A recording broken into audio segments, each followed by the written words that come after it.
Bismillahirrahmanirrahim. Assalamualaikum warahmatullahi taala wabarakatuh. Berjumpa dengan saya Muhammad Rifki Husin Balkhair dalam podcast kita channel Muzakara Islami. Alhamdulillah, salatu wassalamu ala Rasulillah Muhammad ibn Abdullah wa ala alihi wa sahbihi wa man wala wa la hawla wa la quwata illa billah amma ba'd. Alhamdulillah, pada kesempatan segmen yang berbahagia ini berjumpa dengan saya kembali dalam podcast kita, podcast Muzakara Islami, yang mana insya Allah di dalam podcast ini kita akan membahas tentang syariat-syariat Islam, ajaran-ajaran Islam yang ditentukan dan sudah disyariatkan oleh baginda Rasul sallallahu alaihi wasallam, yang mana kita selaku umat Islam wajiblah untuk mempelajari daripada syariat tersebut. Karena apa? Setiap ibadah pasti disyariatkan oleh Allah Subhanahu wa taala dan ada tatanan dan cara-caranya. Maka dari itu tujuan daripada terbentuknya podcast ataupun channel YouTube Muzakara Islami ini artinya muzakarah. Muzakarah ini saling mengingatkan, saling bertukar pikiran, saling berbagi dalam ilmu agama yang tujuannya untuk memahami lebih dalam bagaimana ajaran-ajaran Islam tersebut. Ya. Jadi mohon maaf di sini bukan saya menggurui atau menjadi ustadz atau menjadi artinya bukan menggurui lah, artinya saling berbagi. Yang mana dulu saya pernah belajar menimba ilmu agama di pesantren di Darut Tauhid Malang, ya. Nah, maka dari itu apa yang saya punya, yang sudah saya dapatkan ketika saya belajar, saya berusaha untuk improvisasi, ya, berbagi bersama dalam mengupas dan membahas daripada syariat-syariat Islam yang sudah ditentukan oleh Allah Subhanahu wa taala melalui baginda Muhammad sallallahu alaihi wasallam. Maka dari itu saya mengajak teman-teman sekalian, wabil khusus kepada penonton YouTube, untuk bagaimana caranya kita belajar dari awal, step by step. Makanya dari awal podcast ini saya membahas tentang asas hukum, lalu tiang-tiang agama, pilar-pilar yang menentukan hukum ini menjadi haram kah, halal kah, menjadi mubah kah, sudah dibahas dari podcast awal. Sampailah masuk ke bab ibadah, bab wudu, bab najis, bab pembagian air yang untuk bersuci dan lain-lain. Alhamdulillah sudah kita bahas di podcast selanjutnya. Nah, ini kita belajar dari bawah. Mungkin daripada, ya memang kalau kita lihat pelajaran ini memang pelajarannya seperti kelas-kelas SD ataupun kelas-kelas SMP, tapi tidak ada kata terlambat untuk belajar. Mungkin saja antum-antum sekalian belum memahami daripada ataupun lupa daripada ajaran-ajaran syariat yang dasar ini. Nah, dengan adanya podcast ini kita muzakarah, kita ingatkan lagi, saling berbagi lagi. Karena tidak menutup kemungkinan yang saya temukan di luar sana, ya, banyak orang yang memahami tentang ilmu tasawuf, ilmu ma'rifat yang bahasanya kalau bicara sampai ke langit ketujuh, bahasanya begitu. Tapi begitu kita tanya tentang syariat, enggak tahu, apalagi menjalankannya. Jadi sayang sekali kan orang memahami tasawuf, memahami ma'rifat, tapi meninggalkan syariat. Pada dasarnya semua ilmu itu berkaitan dari syariat, tarekat, hakikat, maka akan menuju daripada ma'rifatullah. Maka dari itu step by step kita akan belajar. Insya Allah kalau memang kita sudah khatam, artinya sudah selesai membahas tentang syariat, ya kita akan mengupas tentang apa itu tarekat. Nah, setelah kita faham tentang tarekat, setelah kita kupas itu tarekat, kita akan masuk ke bab hakikat. Nah, kita pelajari tapi step by step. Makanya doakan saya wabil khusus dan channel ini tetap berkembang agar tetap update tentang ilmu-ilmu agama, dan saya juga berusaha untuk menghadirkan daripada narasumber. Jadi tidak saya sendiri, insya Allah ada narasumber-narasumber yang insya Allah akan saya hadirkan agar tetap berlanjut channel ini. Nah, makanya jangan lupa like, share, dan subscribe sebanyak-banyaknya, ya. Muzakara Islami. Ya, mudah-mudahan dengan kita share, kita like, kita mendapatkan pahala, berbagi pahala, ya. Jadi kawan-kawan YouTube sekalian, insya Allah pada segmen kali ini kita akan meneruskan daripada podcast kita yang selanjutnya, yang sebelumnya, Yang sebelumnya kita membahas tentang bab taharah. Ya, podcast sebelumnya kita membahas bab tahara, apa itu tahara, apa itu istinja, apa itu pembagian najis, apa itu pembagian air. Insyaallah yang belum nonton, yang udah nonton ini dan belum nonton sebelumnya, silakan nonton podcast sebelumnya. Ini seri selanjutnya. Jadi insyaallah segmen kali ini kita akan membahas tentang bab wudu.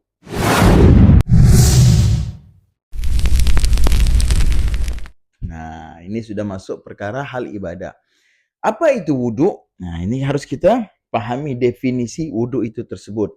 Karena setiap ibadah yang kita lakukan, wabil khusus sholat, ya, kita dianjurkan untuk berwudu.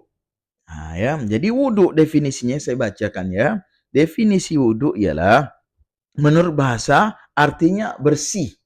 Artinya menurut bahasa wudu itu bersih. Sedangkan menurut syariat ialah membersihkan anggota wudu untuk menghilangkan daripada hadas kecil. Ingat ya, untuk menghilangkan daripada hadas kecil.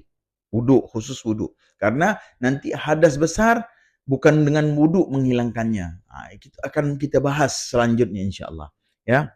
Jadi harus kita pahami definisi wudu menurut bahasa ialah bersih, menurut syariat membersihkan anggota tubuh atau anggota wudu kita daripada hadas kecil.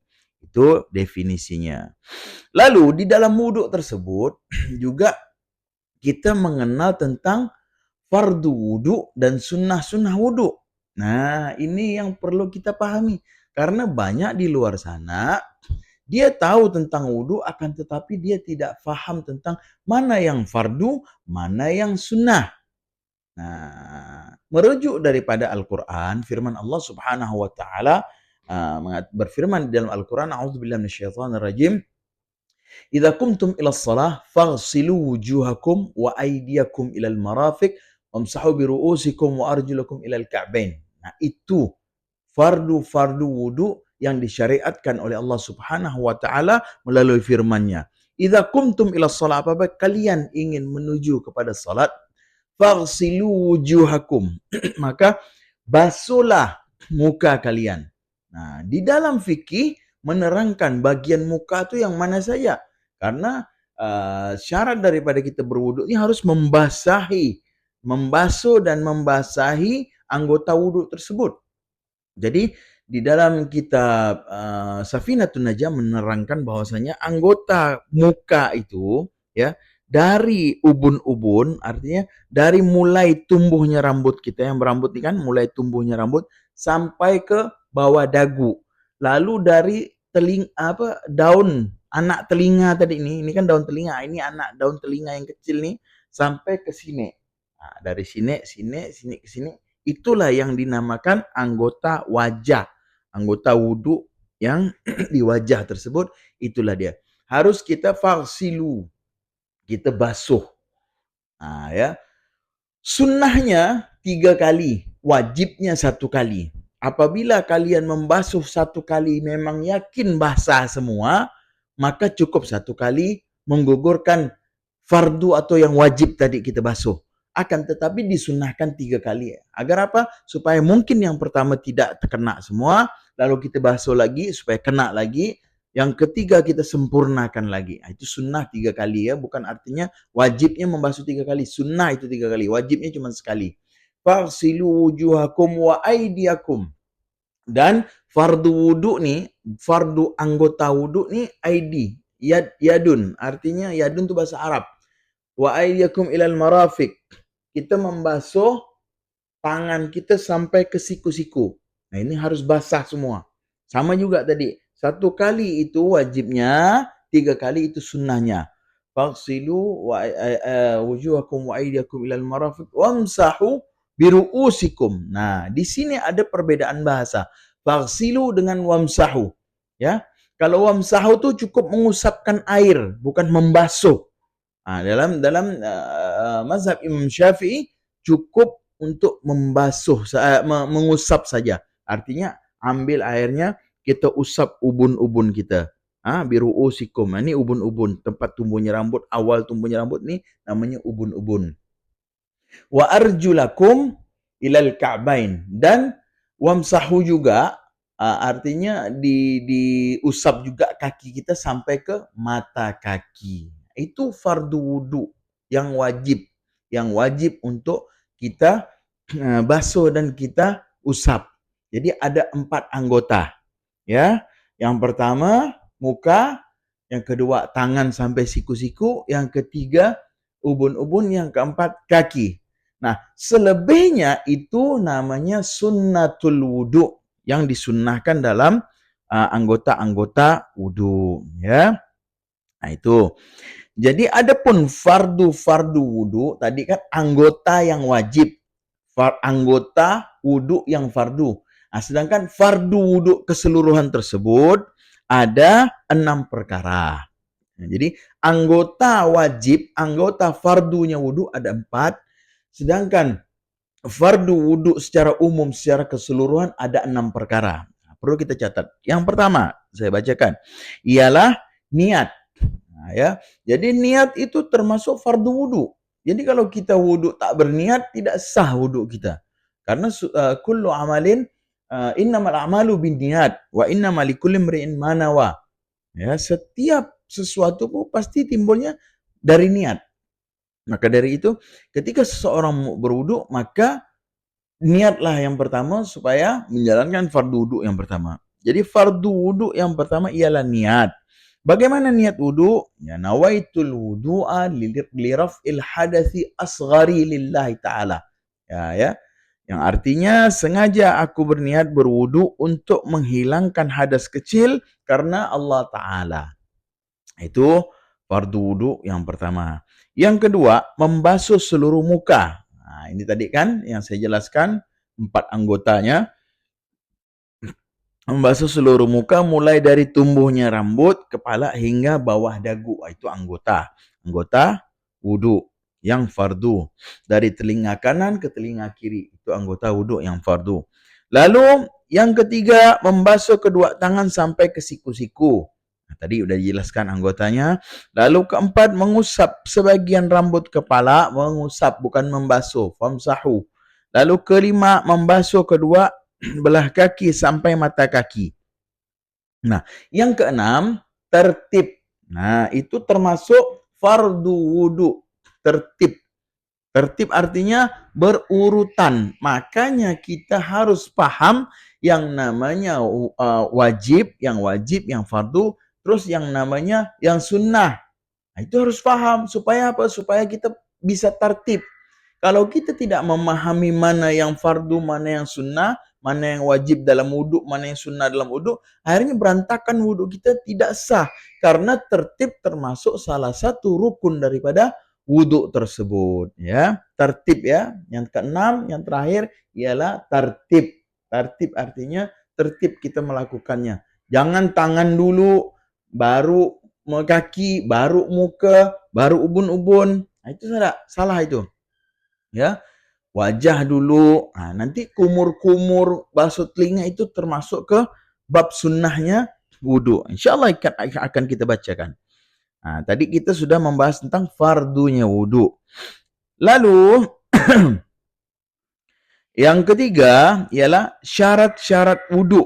Nah, syarat-syarat wudu ini ada 6. Jadi seperti kita bahas di podcast yang sebelumnya, bahwasanya setiap ritual ibadah yang disyariatkan kepada kita itu mengenal syarat, mengenal rukun. Nah, makanya ini termasuk apa yang kita pelajari yang sebelumnya. Ini syaratnya wudu. Syarat wudu itu ada 6. Yang pertama, nah ya, ketika seseorang ingin wudu, syarat ini kan yang kita lakukan di luar daripada pekerjaan tersebut sebelum melakukan fi'ilnya. Nah, itu syaratnya. Sedangkan rukun di dalam fi'ilnya. Nah, itu seperti tadi. Seperti membasuh muka, membasuh tangan, itu kan termasuk fardu, itu kan rukun wudu yang wajib di dalam wudu. Nah, artinya rukun itu yang di dalam perbuatan tersebut. Sedangkan syarat di luar perbuatan sebelum melakukan. Sebelum melakukannya, syarat-syarat wudu artinya orang yang bakal sah untuk melakukan wudhu nih ada 6 perkara. Yang pertama ya orang Islam. Apakah orang non-muslim sah untuk wudhunya? Tidak sah. Nah, syarat pertama sah menentukan sahnya wudhu seseorang itu harus pertama Islam. Lalu yang kedua tamyiz. Tamyiz itu orang yang dapat membedakan yang baik dan yang buruk. Artinya sudah dewasa, tamyiz, sudah baligh. Kalau bahasa laki-laki sudah baligh. Lalu yang ketiga tidak berhadas besar. Ya, tidak berhadas besar artinya seseorang itu ya ketika dia menanggung hadas besar dalam keadaan junub kah, dia memang boleh wudhu, tapi tidak boleh untuk wudhu itu dibawa ke sholat. Nah, wudhunya boleh, tapi tidak boleh wudhunya itu untuk dibawa sholat. Karena apa? Dia lagi menanggung hadas besar. Atau orang yang lagi haid. Orang yang lagi haid bagi perempuan, apakah ketika dia berwudhu sah? Dia berwudhu boleh sah. Cuman wudhunya tidak bisa untuk membawa dia ke ibadah. Artinya tidak boleh wudhunya itu membawa dia ke solat atau membaca Al-Quran itu tidak boleh. Karena dia dalam keadaan hadas besar. Hanya saja wudhunya sah. Tapi tidak boleh dibawa ke ibadah. Karena harus bersih daripada hadas besar dulu. Harus membersihkan hadas besar dulu. Baru bisa kita berwudhu untuk membawa ke ibadah. Ya. Lalu yang pertama tadi Islam, tamyiz, kedua, ketiga tidak berhadas besar. Yang keempat, dengan air suci mensucikan. Jadi syarat sahnya seseorang itu berwudu apabila dia berwudu dengan air yang suci dan mensucikan.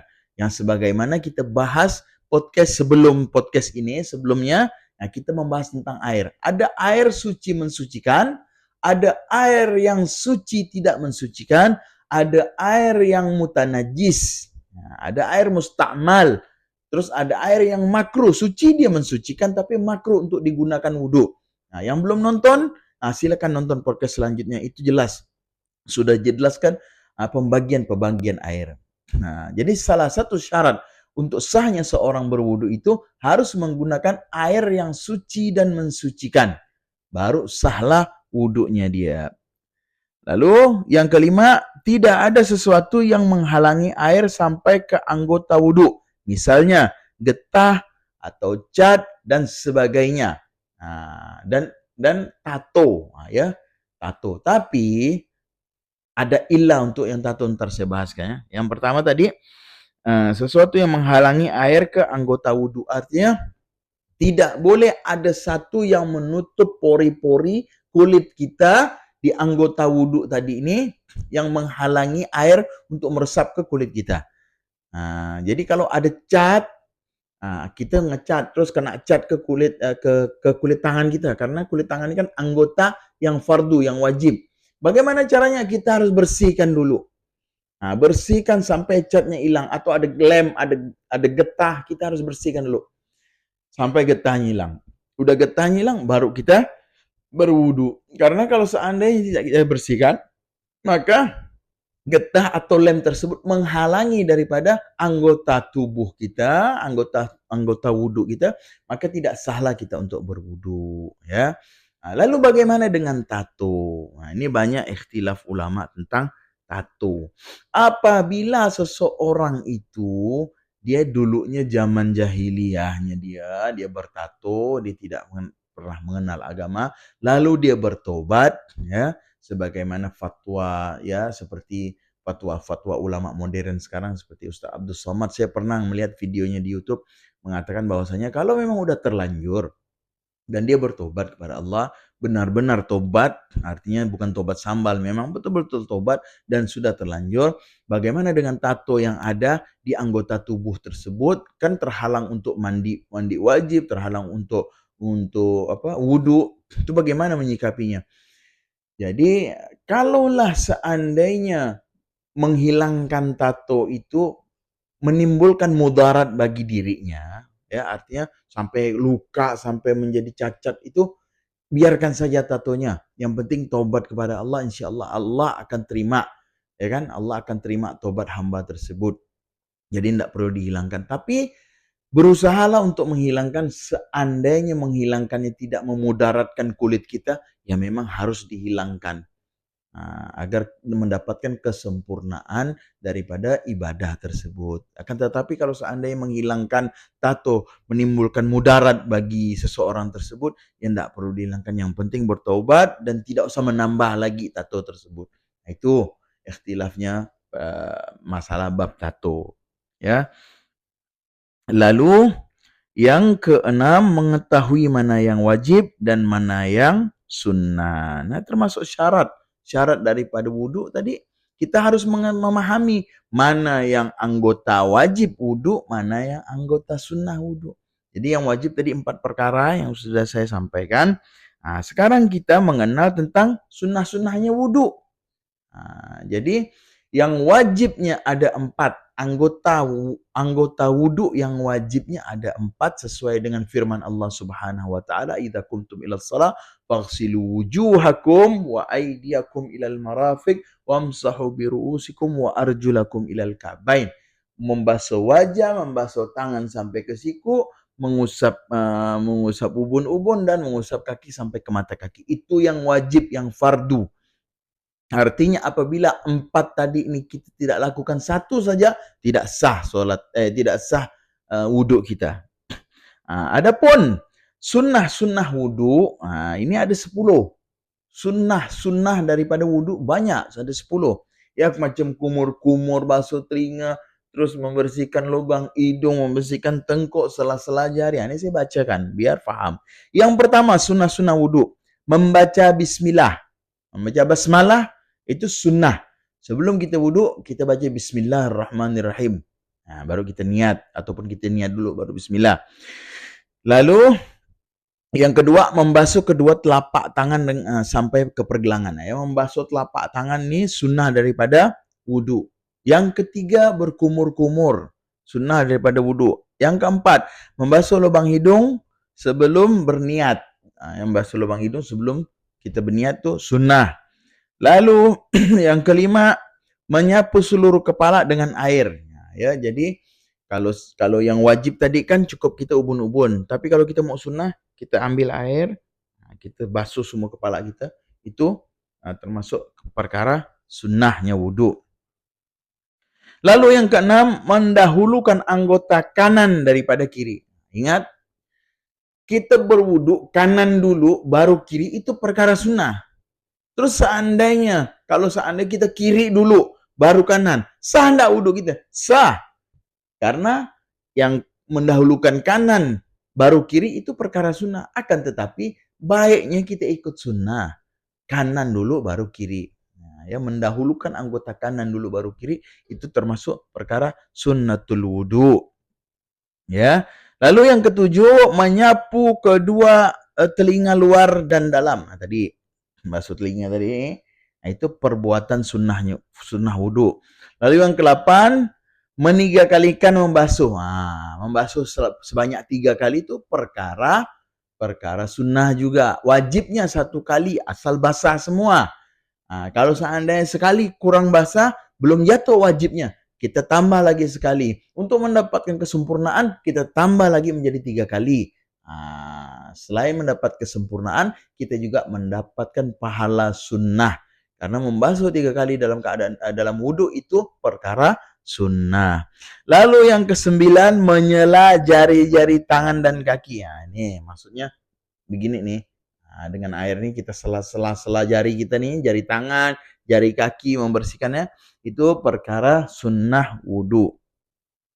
Lalu yang ke-10, membaca doa sesudah wudhu. Itu perkara sunnah juga. Ya. Apa itu doanya? Doa setelah wudhu. Jadi disunnahkan kita ketika kita selesai wudhu, kita menghadap kiblat.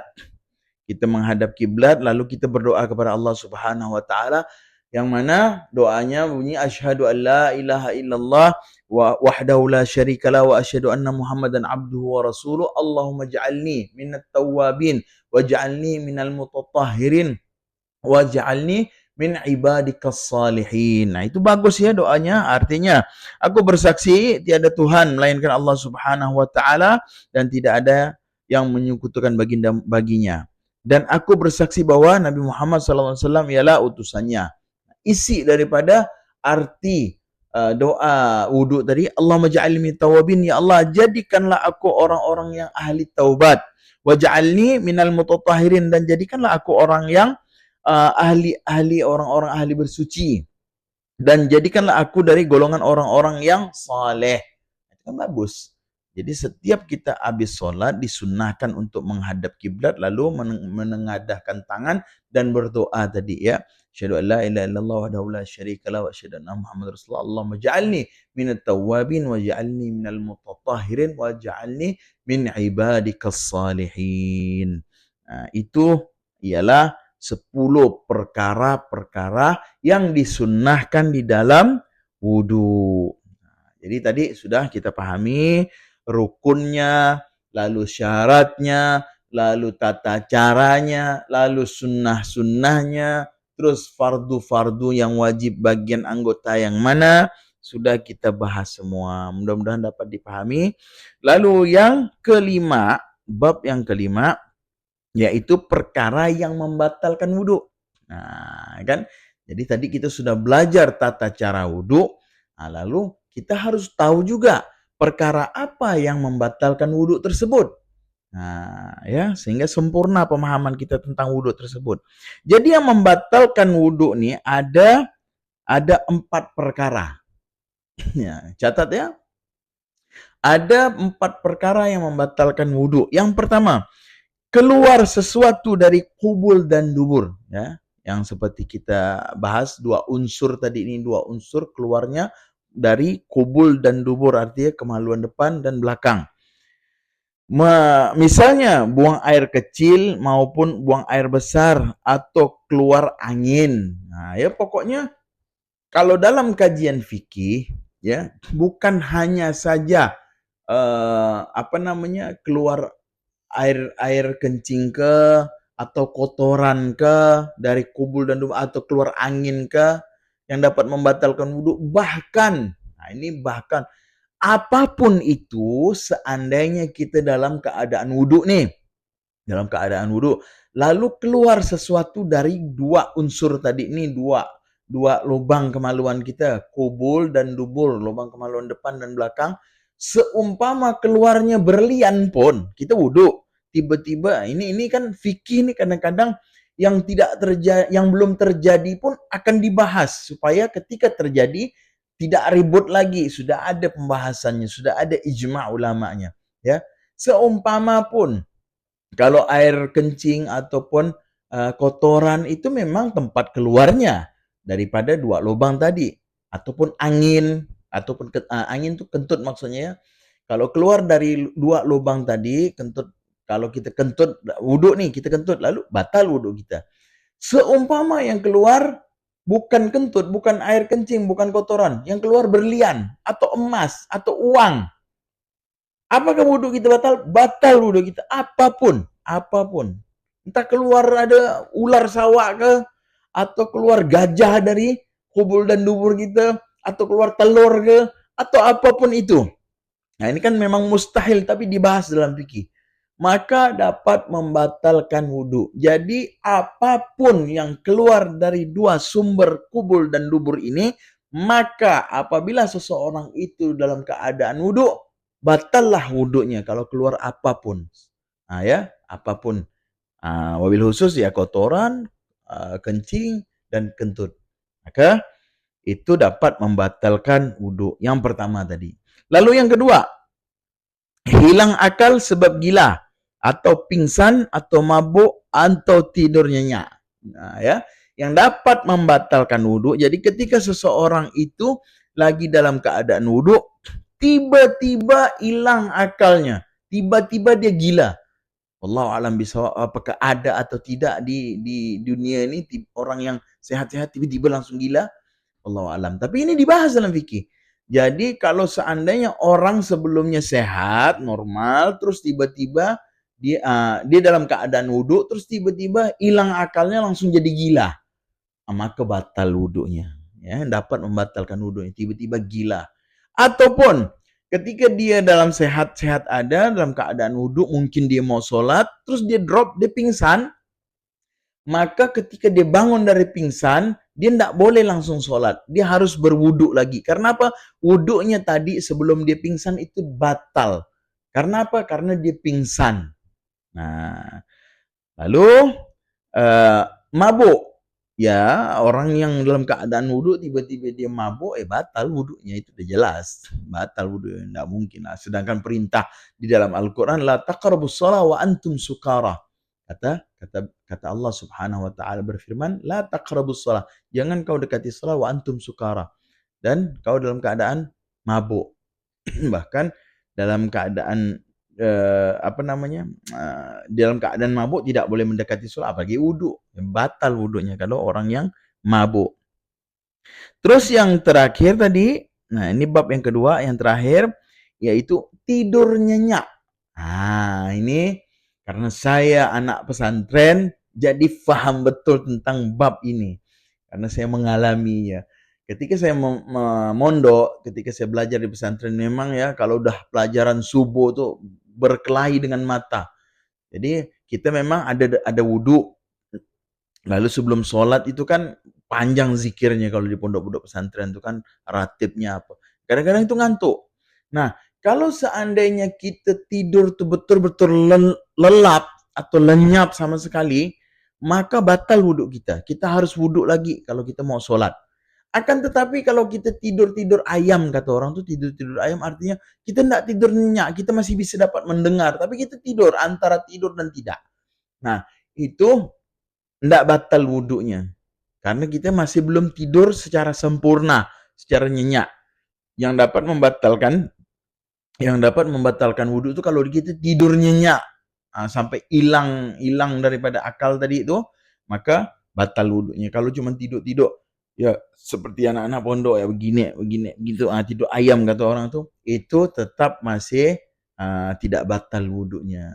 Terus kalau kita dalam keadaan duduk, selama pantat kita tidak terangkat, ya kalau kita tidur tapi duduk nih, terus tidak bergerak-gerak, tidak terangkat pantat kita nih atau bergeser pantat kita, tetap wudhu kita masih ada, tidak batal. Tapi kalau sudah bergerak pantat kita atau terangkat pantat kita ketika kita lagi tidur duduk, maka batallah wudhu kita.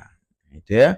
Itu yang kedua. Lalu yang ketiga, tersentuhnya kulit antara laki-laki dan perempuan yang bukan muhrim, yang bukan mahram, dengan tidak memakai tutup. Nah, ya. Tidak memakai alas. Artinya ketika seorang berwudu, laki-laki ini berwudu lalu menyentuh kulit atau tangan atau bagian tubuh wanita yang bukan mahramnya, kalau pakai sater, kalau pakai tutup kain kah, sorban kah, tidak batal. Tapi kalau kulit ketemu kulit, dalam mazhab Imam Syafi'i itu batal. Ya, muhrim nanti insya-Allah akan kita jelaskan apa itu muhrim, siapa-siapa itu muhrim. Ya, yang penting muhrim ini pada garis besarnya yang haram kita nikahi. Ya, seperti mak muda, ibu, saudara perempuan, anak, keponaan, itu muhrim.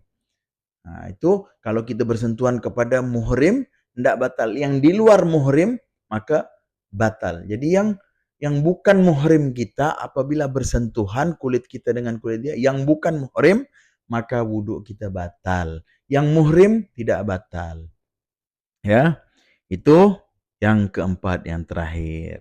Jadi, saya rasa itu bab-bab yang penting. Yang penting tentang wudhu tadi. Nah, agar kita memahami daripada secara kesempurnaan. Nah, seharusnya di bab ini juga kita membahas tentang praktek wudhu. Tapi ya karena kita sifatnya podcast, nggak bisa kita praktek. Insya Allah saya yakinlah bab wudhu ini nggak mungkin lah nggak bisa praktek wudhunya. Karena tadi udah dijelaskan cara membasuhnya, anggotanya dari mana ke mana, terus tangan dari sampai ke sini. Ya, yang penting basah. Yang penting basah semua. Lalu kepala, lalu kaki. Nah, itu sekilas tentang bab wudhu yang mana insya Allah kita bahas tadi ini kan semuanya di dalam podcast dan segmen kali ini. Mudah-mudahan dapat dipahami. Apabila ada pertanyaan, boleh kawan-kawan nanti komen di bawah video ini. Yang belum paham yang mana, insya Allah kita jelaskan kembali. Tapi insya Allah rasa-rasa saya ini sudah garis besarnya, sudah poin-poin pentingnya yang saya sampaikan. Mudah-mudahan bermanfaat bagi kita semua, wabil khusus bagi saya dan para penonton Muzakara Islami. Apa yang sudah saya sampaikan menambah ilmu kita semua, menambah pemahaman kita semua tentang syarak-syarak atau syariat-syariat yang disyarakkan oleh Allah Subhanahu wa taala, wabil khusus bab ibadah. Karena kita beribadah, kita mempelajari agama itu dari bawah, step by step. Kita sekolah aja dari SD, baru naik SMP, baru SMA, baru perguruan tinggi. Jangan kalau kita mau belajar agama tuh tebuk sana, tebuk sini, panjat sana, panjat sini. Nah, belum paham tentang syariat, tiba-tiba belajar hakikat, tiba-tiba belajar ma'rifat. Ya akhirnya terlipat, bukannya ma'rifat, terlipat. Terlipat, telingkup, bahasa Pontianak tuh telingkup. Akhirnya nggak dapat apa-apa semua, yang dapat dosa nanti. Nah, kalau mau belajar step by step, dari bawah. Makanya tujuan saya membuat podcast dan channel Muzakara Islam ini mengajak semua kita kembali lagi belajar dari bawah, dari syariat. Dari yang kata orang meremehkan ilmu tadi ini. Nah ini kan banyak diremehkan ilmu ini. Tapi boleh kita tes. Orang yang kadang-kadang ngomong syariat ini sampai ke tinggi langit, tanya hukum solat, ada berapa rukun solat, ada berapa wajibnya solat, wajibnya wudhu, sunnahnya wudhu. Mungkin kelabakan dia menjawab. Maka dari itu niatnya saya di sini muzakara, saling mengingatkan, tukar pikiran, ya, saling mengingatkan dalam ilmu syara, ilmu syariat, ilmu yang bawa-bawa. Karena yang bawa inilah yang akan mengangkat kita ke atas dan insya Allah yang akan memasukkan kita ke surganya Allah Subhanahu wa taala. Ya mudah-mudahan yang sedikit ini dapat bermanfaat ya bagi saya, bagi antum-antum sekalian, dan doakan mudah-mudahan channel Muzakara ini tetap istiqamah, berbagi dalam agama, berbagi dalam ilmu, bagi dalam syariat insyaallah. Dan insyaallah bab selanjutnya kita akan membahas tentang mandi. Nah, tadi kan kita membahas tentang wudhu. Nah, wudhu itu untuk menghilangkan daripada hadas kecil. Nah, mandi ini untuk menghilangkan kita daripada hadas besar. Ada hadas kecil, ada hadas besar. Nah, untuk menghilangkan hadas besar, itu diwajibkan untuk mandi. Mandi wajib namanya. Insya Allah kita akan membahas mandi ini di segmen yang selanjutnya. Jadi jangan lupa terus dukung channel Muzakara Islami ini dengan cara like, subscribe, share sebanyak-banyaknya. Ya, cukup di sini dulu. Cukup sekian dan terima kasih. Mudah-mudahan dapat berlanjut di segmen selanjutnya. Saya Muhammad Rifki Hussein Balkhair mengucapkan banyak-banyak terima kasih. Assalamualaikum warahmatullahi taala wabarakatuh.